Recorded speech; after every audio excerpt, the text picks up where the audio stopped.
وصل صاحبي. ما شاء الله الحمد لله. السلام جاني النوم هممت يا حبيبي سولفنا على المتابعين قصة. هلا يا هلا سلمت يا حبيبي الله يغفر لك. الله يغفر. الشيخ حامد شاكر المبيض طبعا من طلبة الشيخ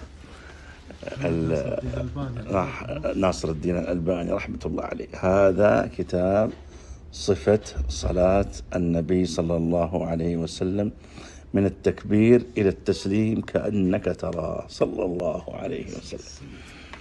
الكتاب هذا له قصة. أي نعم، قصة غيرت منهج حياة يعني. الله أكبر ما شاء الله. طيب تسمعنا وتسمع المتابعين. بدايتها والله بدأت القصة وأنا عمري 17 أو 17 سنة، يعني قبل 10 سنوات تقريبا. أكثر 10 سنوات شوي أسلم.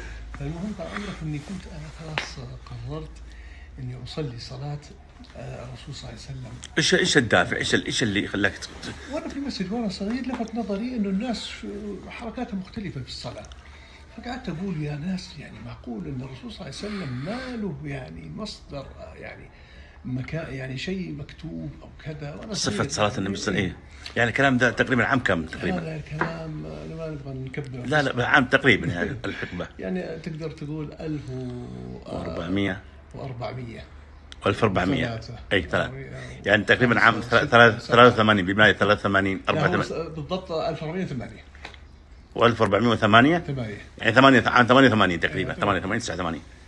فسبحان الله العظيم وفقنا في هذا الأمر يعني من الله كذا تساؤل، وجلس أسأل يمين يسار من بعض المشايخ ونحسن الظن بعض طلاب العلم، لكن ما يعني كان في جواب يعني شافي. لين سبحان الله قدر الله ولا في مكتبة في قررت تبحث بنفسك أنت. أي والله. رحت للمكتبة فقلت للرجل يا أخي لو سمحت أبغى كتاب يتكلم. فخشيت شوف الشيطان، خشيت أقول له الصوت صاير يقول هذا يخش طوله هذا ولا يصلي ولا يعرف يصلي. أي سبحان الله. فطبعا قلت له لا أنا أبغى كتاب عن حركات الرسول صلى الله عليه وسلم في العبادات وكذا ومن هالكلام. فسبحان الله قال لي روح شوف الزاوية هذه. يوم جيت ولا سبحان الله الكتاب هذا في وجهي كذا نفس الفكرة. أنت صفة صلاة كأنك تراه. والله فاجأتني حقيقة سبحان الله. وقلتها توفيق من الله. كنت أنا وعدت الوالد قلت له أنا لازم أشوف لي إن شاء الله طريقة يعني كتاب ولا شيء يتكلم عن صفة الصلاة. يعني الله يرحمه ويغفر له يشجعني. ما شاء الله الله يرحمه. وسبحان الله أول ما رجعت البيت وجلست يعني مع الوالد شوية قلت له بكرة بالصباح بجيك بالمعلومات والله وجدت كتاب كذا وسبحان الله العظيم ولا وقفت على أول يعني في المقدمة هذه الصفحة منهج الكتاب. الله. وبدأت أقرأ فيه وجاز لي أهل الحديث هم أهل النبي وإن لم يصحوا نفسه أنفاسه صحبوا. الله ما شاء الله طرت الفرح. صغير ما يعني إنه يعني هذا الكتاب يتكلم الشيخ فيه بمصادره كله من السنة الصحيحة ومن هالكلام الطيب. سبحان الله نمت الكتاب هذا على صدري بهذا الشكل فعلا حقيقة. سبحان الله وأنا طائر من الفرح. ولا الرسول صلى الله عليه وسلم في المنام. الله صلى الله عليه وسلم. إني أنظر إليه الآن يعني حقيقة صلى الله عليه وسلم. بجواره حارس كأنه حارس أمن، بس إنه الحارس كبير يعني شوية بالسن شوي كبير. ولا الحارس يكلمني يقول تعال سلم على الرسول صلى الله عليه وسلم أحسن لا يكون بيغي يمشي ولا حاجة.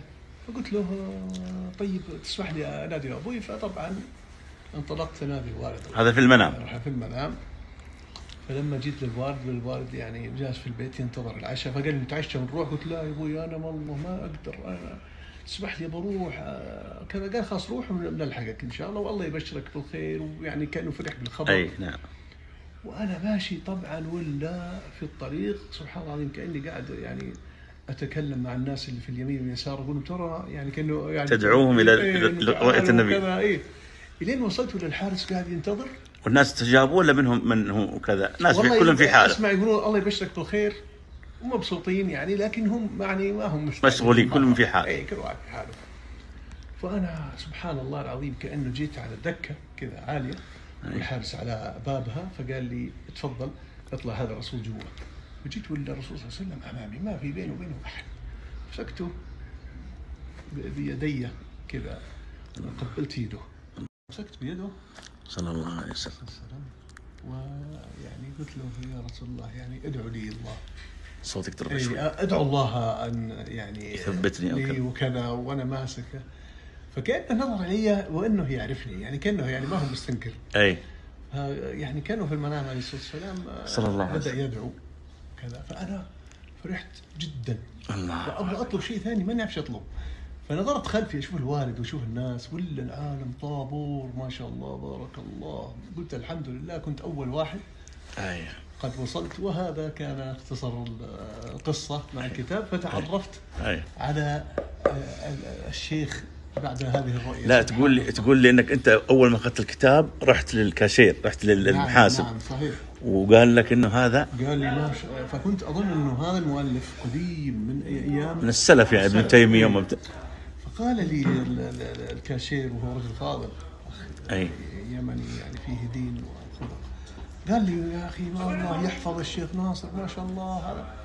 فعرفت أنه حي هذا الرجل موجود. سبحان الله. ويقدر الله سبحانه وتعالى بعد ما اهتميت في بعد متابعة قراءات في الحديث وبعض المشايخ بالحديث وكذا،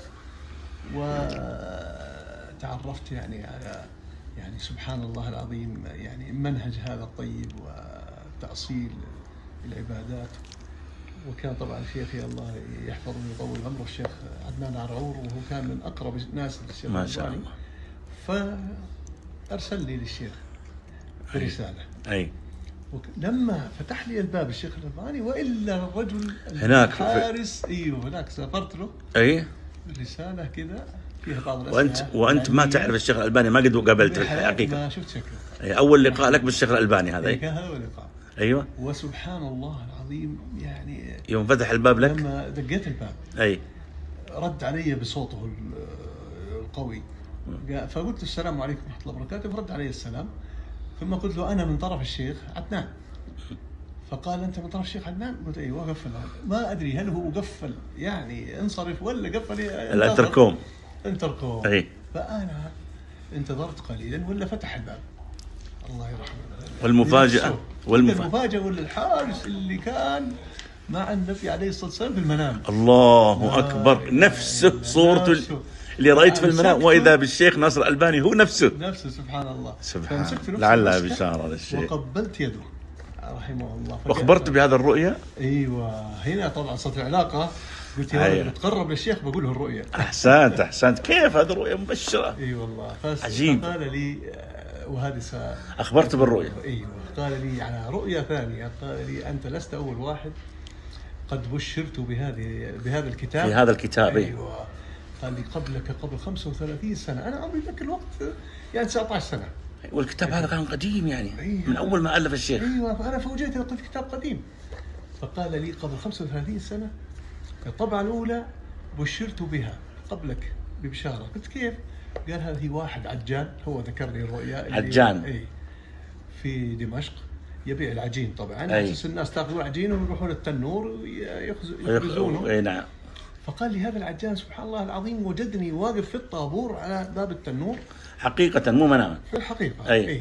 فقال لي أنت فلان، أنت محمد ناصر الدين الألباني؟ قال نعم. قال أنت والدك الشيخ حاج نوح؟ قال نعم. قال أنا عندي شيء غريب حصل معي ود أذكره لك. هذا العجان. قال له إيش اللي حصل؟ قال اللي حصل إنه أنا كنت تارك للصلاة، لا أصلي أبدا. طبعا هذا معليش الشيخ الألباني ما كان بينه وبين العجان ده علاقة، ما يعرفه بالاسم. ما يعرفه، لكن هو يعرف والد الشيخ. اسلم سبحان الله. فقال الشيخ ابن العجان أخبره أنه كان تاركا للصلاة، وأنه فجأة في أحد الأيام يبدو فعل خيرا أو وصل رحما. سبحان الله. فأراد الله أن يهديه. الله أكبر. فجاءه النبي عليه الصلاة والسلام في المنام غاضبا وركله ركلة حتى كادت أن تقتله.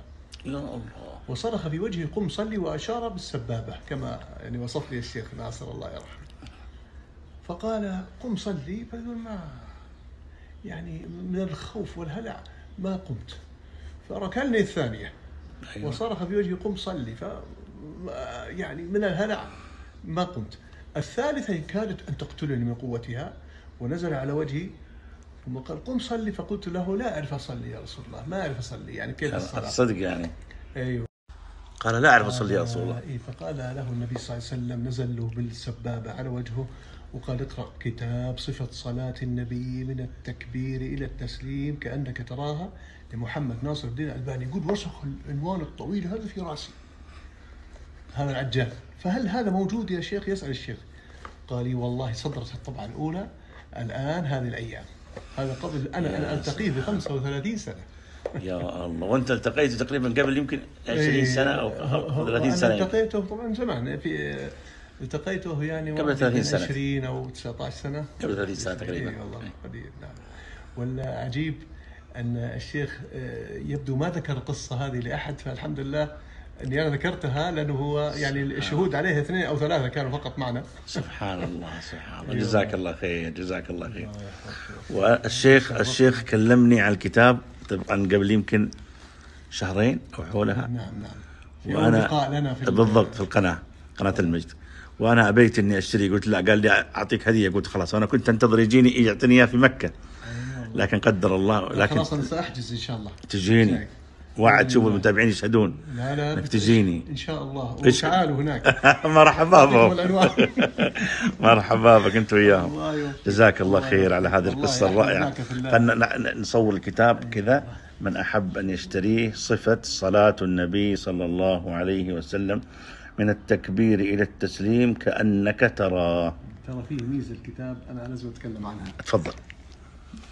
الإنسان يصلي في اليوم 5 مرات. نعم. أكثر شيء بينك وبين الله سبحان الله في اليوم هي علاقة الصلاة. الله أكبر. والله إن صلحت، هذا ما في كلام، هذا مو كلام الرسول صلى الله عليه وسلم، إن صلحت صلح كل الأعمال. نعم، أول ما يحاسب عليه العبد في قبره الصلاة. أنا أقول إنه هذا الكتاب غير حياتنا فعلا، غير حياتي أنا شخصيا، وكل من والله اهتم في تفاصيل دقة صلاة النبي صلى الله عليه وسلم، يصليها يؤديها كما صلى. الله. ليش؟ لأن صلى الله عليه وسلم إيش قال؟ قال صلوا كما رأيتموني أصلي، في الحديث الذي في البخاري. نعم ما في شك. وخرج على المنبر يشرح للناس ويصلي أمامهم فوق المنبر حتى يتعلمون الصفة. فإذا الصفة ليست مسألة يعني استحبابية، هي مسألة واجب. نعم فرض عين. أراد الله سبحانه وتعالى. الله. كما نقلها الرسول صلى الله عليه وسلم. فلما تقول والله يعني إنه لما أنا أقرأ الكتاب هذا إيش الفائدة؟ الفائدة إنك أنت تتقن أفعال النبي صلى الله عليه وسلم في الصلاة. الله. الله. فتكون أبشر بالخير من الآن. لو والله أنا أقول أبشر بالخير من الآن إذا أنت يعني قرأته وأنت مخلص تريد تصليح صلاتك، والله ستجد حياتك تغيرت إن شاء الله. جزاك الله عني خير وعن المتابعين خير. وأنا راح أحفظ الفيديو هذا إن تسمح لي وأنزله على قناتي على اليوتيوب. أبدا لك ذلك. لعل الله أن يجعل صدقة جارية عني وعنك وعن الشيخ وعن والدينا، ويجعل صدقة جارية لكل مسلم من شاهده ومن نشره. الله يحفظك يا الله. والله أشكرك أنا يا شيخ سلطان وأدعو لك، لأنك يعني سبحان الله كنت ناشرا لهذا الخير، وأصريت أنك تنقل هذا المعلومة، وهي طبعا سبحان الله العظيم توفيق من الله. أسأل الله أن يجعلني وإياك شيخ حامد مفاتيح خير مغاليق شر. اللهم آمين يا رب. وأسأل الله أن يرينا ما يسرنا في يقظتنا وفي منامنا. آمين يا رب. الله يحفظك يا الله. السلام عليكم ورحمة الله وبركاته.